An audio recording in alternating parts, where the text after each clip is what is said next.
Hello, hello, hello. Welcome to another episode of Meet the Experts. I am Jay Vix, the owner of JVI Mobile Marketing, digital marketing agency in Greensboro, North Carolina.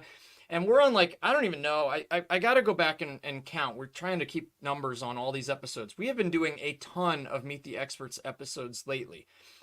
But you might be sitting here saying, I don't know who you are and what the heck is Meet the Experts. And I'm so glad that that's exactly what you're thinking right now.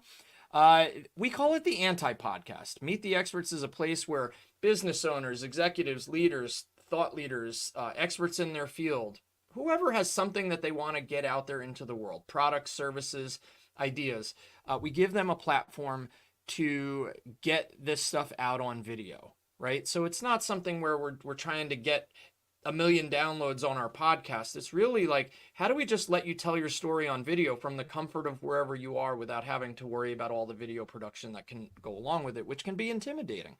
Oh, did we mention it's free? Yeah, well, it's free also. We happily do these. That was tough to say. Happily do these for any business owner or, like I mentioned earlier, anybody who's got something to share with the world. And we just package it up and give you it afterwards. And it sounds like a great business model for me. Anyway, if you want to learn more about Meet the Experts, stick around to the end of the episode. If you do, because you're going to want to, because this one's going to be a good one, I will tell you exactly how you can become a guest on a future episode of Meet the Experts. And we're getting close to number 100, and we're going to throw a party for that. It's going to be a live stream. Anyway, enough about that. Our show is sponsored by Journey Builder, which is an all-in-one marketing suite, full-featured CRM, customer relationship management tool, with a whole bunch of other really cool marketing features, all in one platform. You just one login. You don't have to manage all these different tools. Cool. Today's guest, Gabe Galvez. Gabe is a San Diego-based career entrepreneur and former investment banker who's turned into a private equity fund manager. And I'm excited to learn more about all of that, so I'm not going to waste any more time. Gabe, how are you, my friend? I can't complain, Jay. Good to be here. Good. I'm so glad to have you on. Uh, Looking forward to this. And I know we kind of briefly talked a few minutes ago about our schedules, and you have kind of like a really good day ahead of you. So I hope that I play a part in keeping this a really good day for you. So, Wow, this is you can't pay me to stop talking shop, so I'm always excited to talk about what we're up to. well, good. So before we get into like the private equity fund and Verde Equity Partners, just tell us a little bit more about you, like who you are and what, kind of what you do. Well, clearly coming to you live from my kitchen today, while Jay's in his basement. Who knows what's going on over there? Uh, as you mentioned, as you know, San Diego based. Really sort of count myself as an entrepreneur first. I think anybody with that bug usually does, even if they've gone a more conventional route at some point. So I've built and exited a handful of companies that I was a founder or a co-founder of, and still actually have my own kind of suite of companies portfolio that I have ownership and some active involvement in.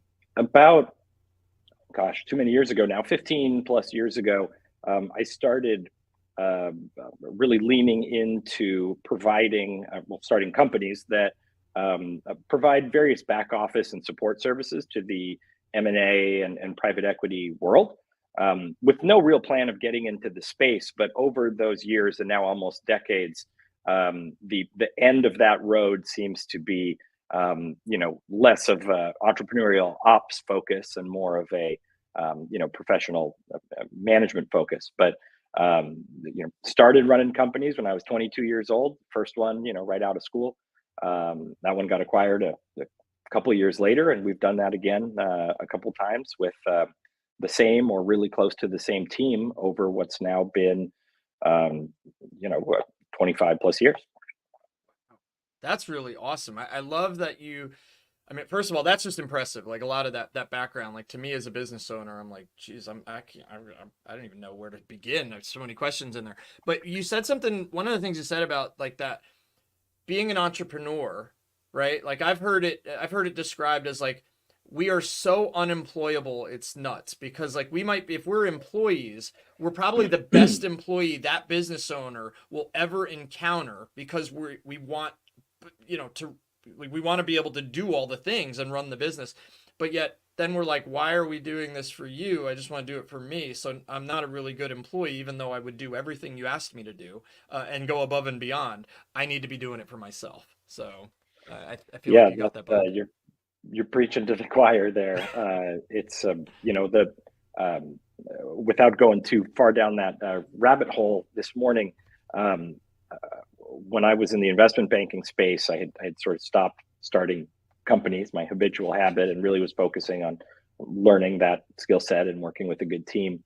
And it took probably 3 or 4 months at that bank where I went to the guy in the office next door to me, who's been my business partner in some capacity now for 15 plus years, and said, "There's got to be a better way to do this, right?"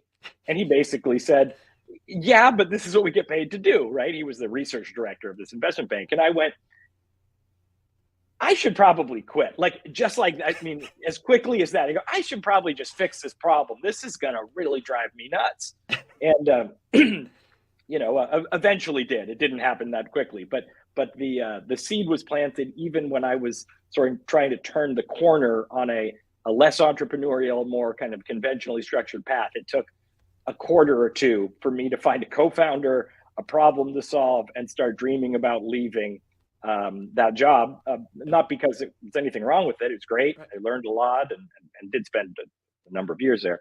But I was probably the least employable guy in the room. Yeah. All the entrepreneurs out there know that, the death sentence for me and that team in an employed capacity was the day that we had to start signing out when we left for client meetings, right? The entrepreneurs out there know I just said, I'm not going to do that. I'm either on your team or I'm not. You either trust me or you don't. I don't need to Right. tell you where I am. Am I making money? Are the KPIs, there? If they are, leave me Sure. alone. And, that it was not an attack on me, but again, good entrepreneur. I viewed it as both a problem only I could solve and an attack on me personally that I took way too seriously. And it shuffled me into this next couple decades of entrepreneurial path as well. So I feel your pain, and I have a feeling a lot of folks listening to us who've been in our same shoes do as well. Absolutely. It's kind of one of those things where they're just like, if they're listening and they're entrepreneurial, they're like, oh, that makes sense. So, well, let's kind of turn a little bit more towards Verde. Let's talk about Verde Equity Partners. So talk about a little bit about some of your services and who they help, like like a little more about the business. Well, so private equity funds, excuse me, are interesting in that when we talk about who they help, or who they add value, create value for, there's really it's a two-pronged story with pretty divergent prongs to some extent. Um, because we're a middle market private equity fund investing in companies sort of between 5 and $50 million in revenue. We have a single vertical focus. We primarily deploy capital in the commercial landscape space. For this fund, every fund has sort of a different specific focus, but we're currently in this catch-all green space. So us doing our work is us deploying our limited partner and our own partner capital, right? I mean, that's our service is the allocation of capital in a really simple sense. But so who does that benefit? How does that work? Well, on one side, we have our investors, right? Our limited partners, um, uh, individuals, family offices, institutions that are hoping for us to, beat the market in returns, right? We have different goals than that, but in simple terms, generate a great return. Um, but in deploying that capital, we're acquiring companies, right? Not investing in companies in a growth capacity or in a venture capacity. We're buying mature, typically profitable, defensible, often sort of essential business services companies. The category we're investing in now, we consider adjacent to essential. It's pretty high up there on the things, or low on the list of plugs you would pull as an HOA owner or as a big property owner. You got to have your grass mowed, even if building's vacant, right? So when you acquire a company, and your intention is to grow it rapidly or to professionalize it or to true it up, depending on what type of PE activity you're getting into, you're also providing a lot of value to all the employees of all these companies that you own, right? Right. A lot of people don't really fully realize the breadth and scope of private equity backed employment in the US.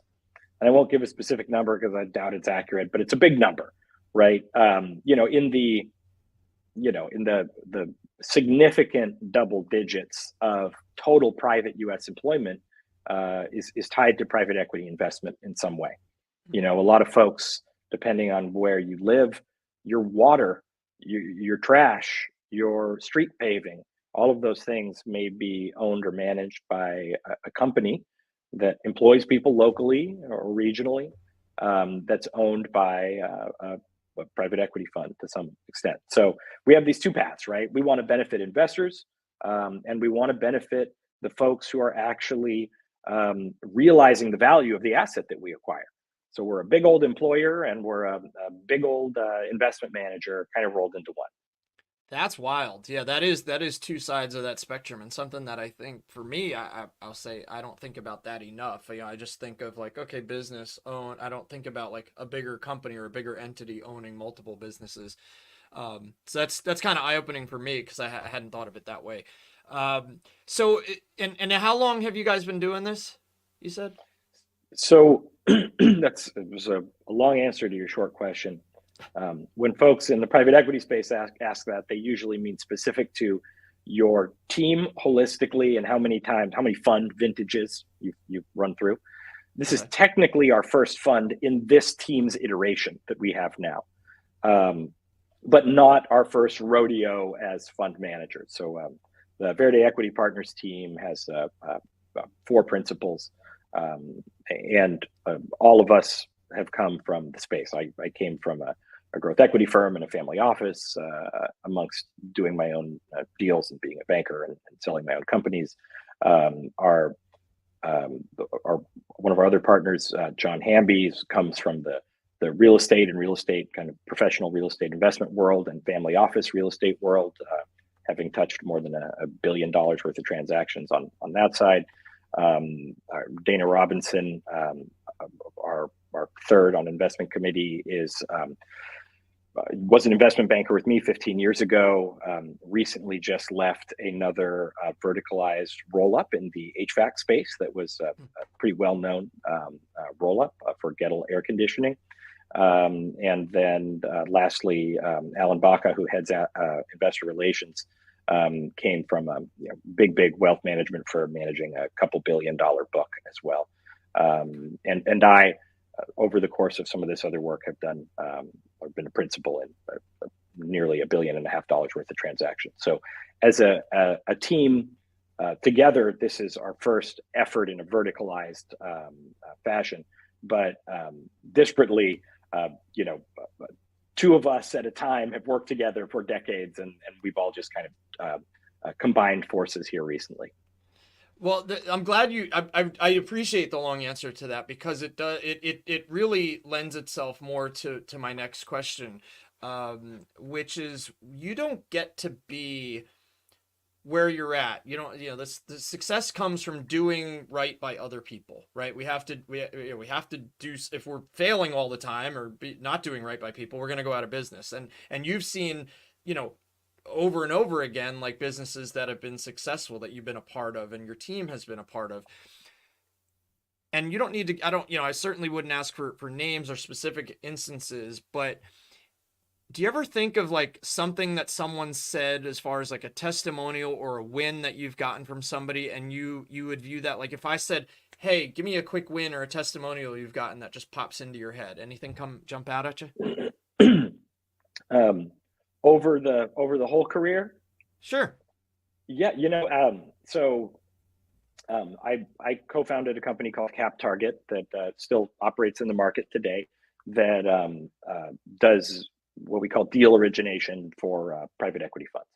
I won't bore you with the details on that, but if you can find a great investment opportunity for your client, in our case, our clients are private equity funds, there can be this huge ROI, right? Maybe they pay you a few $1,000s a month for your SaaS subscription, your platform, your service to find these deals. And when they find one, if they didn't have to pay a conventional finder's fee to an investment bank or something similar, there's often hundreds of thousands of dollars, sometimes millions of dollars worth of savings. Instant, right? I mean, the day you close a deal, that's the day you have to pay the bankers who brought you the deal. And CapTarget's focus in part was to sort of mitigate some of that investment banker expense. And this is a years ago moment, but I remember we had a client who we won't name, but who was a little skeptical, and I had known previously, so I was fairly involved in his sales cycle. And eventually the process worked as it should, and he found that great company, and the positive result wasn't so much that he'd save some money and that he would stick around or his firm would stick around, although great result, but he really specifically focused on that ROI metric and said something to the effect of like, you just paid for yourself for the next 20 years. Right? Meaning he had the intention that as long as we're saving him money, he's going to keep redeploying that capital, and hopefully we can continue to reduce his cost of closing these deals. But because the amount of the volume of value is relatively high compared to selling, whatever widgets, little widgets, there are expensive widgets out there, certainly. But, the ROI was like, he paid us $30,000 in a year, and every year we saved him 500,000. Wow. Right. And I'm sure it became a testimonial on a website somewhere, but I distinctly remember that conversation. And, that kind of feedback, you have those really visceral moments of both. This is why it's worth it. Yeah. We want to impact our clients and all of our businesses in a positive way. But we want to do that both for altruistic and kind of selfish reasons, right? Sure. Good businesses don't survive unless they're really adding value, and unless there are customers out there somewhere who can really recognize and hopefully evangelize the value you're creating, right? So that was a great moment of, wow, we're doing good work, but also if we do this, we have a good business, Yes. right? I've always been a big believer that in whatever company we're involved with, that our success or our future success, depending on the circumstance, is, it's a trailing indicator of our client's success. It has to be, right? For us to be killing it out there, somebody else has to already be killing it with our help, right? And especially where we're at now. I mean, it really doesn't work any other way. And it's great to sort of anchor that success metric of your firm underneath the success metric of your client. That may make the 100th episode highlight reel of like that, just that point of like the trailing indicator part of like, you're doing well because your customers are doing well. So it is that trailing indicator, and that's the only way your business could be doing well. Right. And as a marketing agency owner, it speaks volumes to me because, if we're not getting good results for clients, we lose clients. Right. And not to say that I'm perfect and I've never lost clients. I've lost plenty of clients, and I've also gained, it's business. But the ones that we win, I'm so glad you had that answer. It was a fantastic answer for me. So it was perfect. Cool. Couple more questions. We're doing great.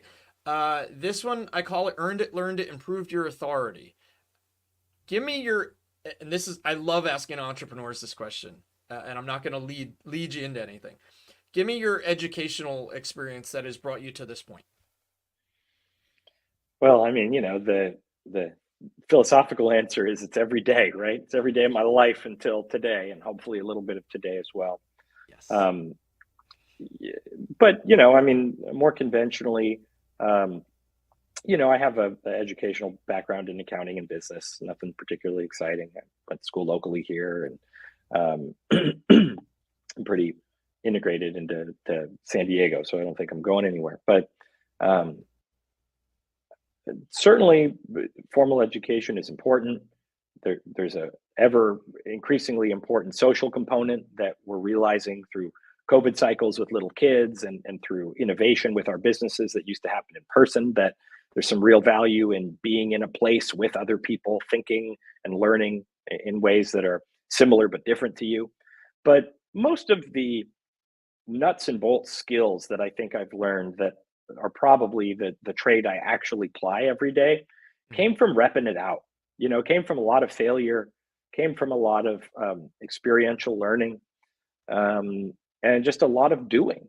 I've founded a dozen companies. A handful of them have been acquired. A handful of them have failed. A couple of them still exist and are um, blessings and curses in their own regard as far as learning every day, right? Sure. Um, but I really enjoy the concept of being a lifelong learner. Um, as I get a little older, I've become painfully aware of what I don't know, right? Mm. And how much it is. And both using that as a motivator to continue learning, but also using that as the anchor in contextualizing my place in all this. Right, I'm never going to know everything, and that's maybe a noble but futile exercise. Right, and I think the big, thematic takeaways from all of that learning through a management lens, right, through somebody who's running a company and evaluating and investing in companies is, and I know this sounds cliche, forgive me, I'm sure this has been said many times, but it's all about people, Mhm. right? Mhm. And yeah, I mean, there's a culture conversation adjacent to people, and there's a finance conversation attached to how we motivate people, and I mean, it's all a holistic thing, but you can't do it without great people. And there's all those adages of right butts in right seats and right people on the bus, and Yes. all of our everybody who's read Good to Great a million times 20 years ago, whatever, we all know those. But they're real and they're Yeah. true, Yeah. right? um, Only yesterday I was texting a business partner of mine outside of the fund, some of the other companies that I own, and just had a moment of reflection because at the fund level we're hiring a CFO right now, and we found an amazing candidate. Hopefully, she converts.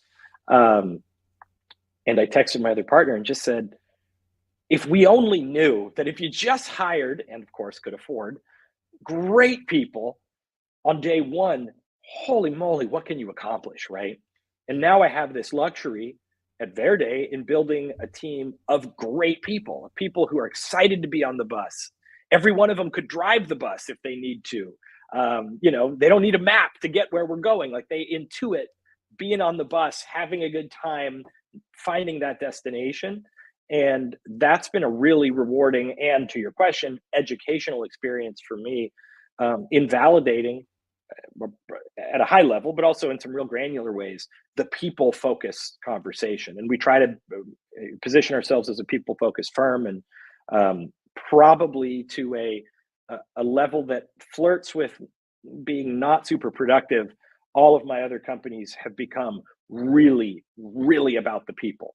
And the performance comes certainly, but we're not about the performance. We're about, if the right people are here and this market dynamic that we all exist in is indeed perfect, right? And perfect doesn't mean all good. That's a Right. separate Right. philosophical debate. But if it's Sure. perfect in its function, all we should have to do is find great people who are aligned in our vision. And it turns out that's really true. And it's nice that I can audit a balance sheet or a journal, and it's nice that I can build an okay little LBO model in Excel or whatever. But I mean, no shade to anybody. You can outsource all that, right? I don't need to be doing that. But that people magic, you can't really outsource. It's a really Mhm. intimate, important thing at every level of every company you have involvement in. And all of that learning has led me to that simple fact. Uh, Look, we've talked about this. The theme that always comes away from that is lifelong learning, right? A lot of school of hard knocks, a lot of you just got to get out there and do it yourself. And I think everybody always says, we don't want to totally devalue that formal education, but when you're running a business, there's just stuff that books aren't going to teach you. Like there's going to be this particular client who's got this one issue that you've never seen before, and that's going to happen over and over and over and over again. And you might make the right choice, you might make the wrong choice, but every choice is the right choice if you learn from the wrong ones, right? So, so I'm glad you answered it that way. We got two questions. We're going to wrap this up here in just a minute. Um, Gabe, just personally or professionally, tell me something you're thankful for. I mean, I don't want to softball your answer, but I really find this whole experience very rewarding. Being here, I didn't always. I mean, all kinds of growth and gains and losses can inform that, and I think that's something we see as people age in general. But I'm known for being a little too optimistic. Not too I'm really excited to be here, everywhere, all the time, every day. People who know me will know that when I wake up, there's no slow wake up. I don't drink coffee. Like my brain turns on, my eyes open, I get out of bed, and I'm ready to go. Not because I'm obsessed with work. I mean, I have an obligation to do a good job, and I'm committed to that, obviously. But I'm just excited to be here, right? So I'm thankful to even have enough perspective and processing power in my, the thing that's in my head that we barely understand, to be able to reflect every day on the fact that this is really an incredible, meaningful experience, right? And the easy way to describe that is, this is a miracle, right? And even without religious connotation, it's miraculous, right? In the sense that the odds of this happening, this moment happening are probably pretty low, but they're happening. And I just think it's amazing. So I'm really just thankful to be here, thankful to be even slightly aware of what this experience might be and how much meaning it has, or I'm assigning to it. That's deep. That's a good one. Yeah, you just sent my mind down a rabbit hole, and I need to stay focused on this last question. So I'll save that rabbit hole for me later during quiet time. All right, every business that I've ever seen on a website, and we've built a lot of them, and I've seen way more than I will ever build. Any business website has an FAQ section, right? Because we get asked the same questions over and over and over again. I want to give you the chance to answer one biggie. Is there that one big question that keeps coming up, and can you just put it out there on video so that you can then put it on your FAQ section? Well, so I've thought a little bit about this, and we actually don't have an FAQ section. Again, funds are a little different. We're a little less transparent, kind of public facing, not for nefarious purposes, but just because it's not really how it works, and people don't generally need to know that information. But for us, I think most of our the questions that really interest me, that I find really poignant, come from sellers, right? Companies, founders whose companies we're looking to acquire, not from investors. Our investors are typically pretty sophisticated, pretty well resourced, and they sort of know how to invest in this asset class. But sellers, they really have no experience, right? I mean, we've all started companies. Most of us will never sell the company we start because statistically it'll fail, right? Very few of us will build a company that's worth selling once in our life. And even fewer of us will sell a couple companies, right? I've had the luxury of selling a few and buying way more than I've sold. So when we talk to sellers, they're often really well intended, but also a little freaked out or a little undergunned, right? I mean, imagine you've never sold your company before. Maybe you have representation that's local and fairly modest in its skill set, or maybe you're representing yourself, and now you're in a room with a bunch of guys with millions of dollars to capitalize your business, who spend 50% of their life negotiating buying businesses, right? those are the moments where those FAQs really could come into play. And there's not just one, but Sure. sellers always gravitate towards the big, almost philosophical questions, right? How much is my business worth? And how do you know if you don't know, if you just met me yesterday, right? Because we'll tell you what your business is worth. I can tell you what your business is worth in 5 minutes sometimes, right? Sure. What does my life look like after we do this transaction? Huge one. I've lived through that, right? I was on a team that this company got acquired. It was my first little acquisition cycle. And I never asked these questions. And newsflash, what happens is I got fired on day one of close, right? They already had a CFO. They didn't need me, Mr. Barely knew what I was doing CFO, right? They had a great team. So, what's my business worth? How do you know? What happens to my life? What happens to my great people? And in the end, I think the subtext is working with private equity inherently the good right next step, or is it something that I don't understand the potential downsides of, right? We, of course, will argue that it's a great next step. And I fundamentally believe very much so that we create a tremendous amount of value. But a lot of independent owner operators don't know that. And those type of questions, as simple as they may sound, are the questions that often require tremendous amounts of education, usually in a short period of time, because you're in the process of selling your company or trying to be acquired. And the Verde team, we really try to, as best we can, put ourselves in a consultative position and say, look, whether we buy you or not, that doesn't matter, right? We're going to swing and miss a lot. And you have to do that hundreds of times to build a portfolio. But because we're an entrepreneurial team, we start with, let me tell you what happened with me when I sold my first company. The good, the bad, the confusion, the mania that comes with being a young entrepreneur and being given some cash, right? And little direction, whether it's to grow your business or to go on vacation. And I know that's not a singular answer, but we tend to focus on those big seller answers, or questions rather, and try to answer them from a place of experience, from a place of education and compassion. And I think that serves us well, but more importantly, I think it serves sellers and founders of businesses even better. As a perfect way to wrap up. And as you were saying that, is like, these would be my questions.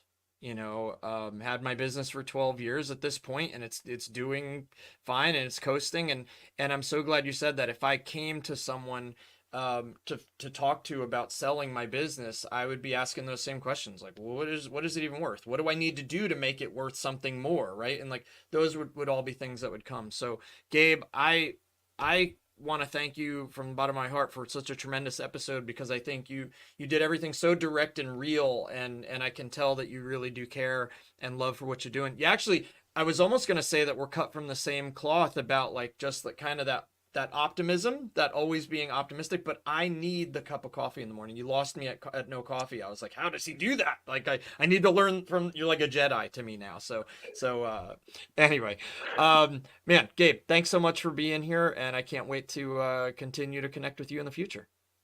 Thank you, Jay. All right. Take care. Man, that was fun. Love it. Love doing this. Love what I do. I love the Meet the Experts program because I get to talk to people like Gabe. I get to talk to so many different people who constantly, they don't always know this. And in a selfish way, they challenge me. They challenge me to think a little bigger, think a little deeper, change my thinking. And that's why I love bringing these episodes to you, because I feel like I'm not alone. I feel like when somebody watches an episode of Meet the Experts, they might just get that little perspective twist or change that they need. So super thrilled to have Gabe on the show today. I did promise you that if you stuck around to the end of that incredible episode, it wasn't incredible because of me, that I would tell you how you could be a guest on a future episode of Meet the Experts. It's free, doesn't cost you anything.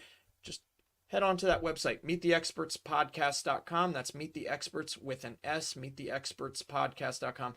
Read all about it, learn a little bit more, show you what's free, show you there's an opportunity to have us do some video editing work on the back end if you choose, but not required, and just kind of just sign up and do it. Like, you know, if I told you to go make videos for your business or a year's worth of video content, you'd be a little terrified, most people watching.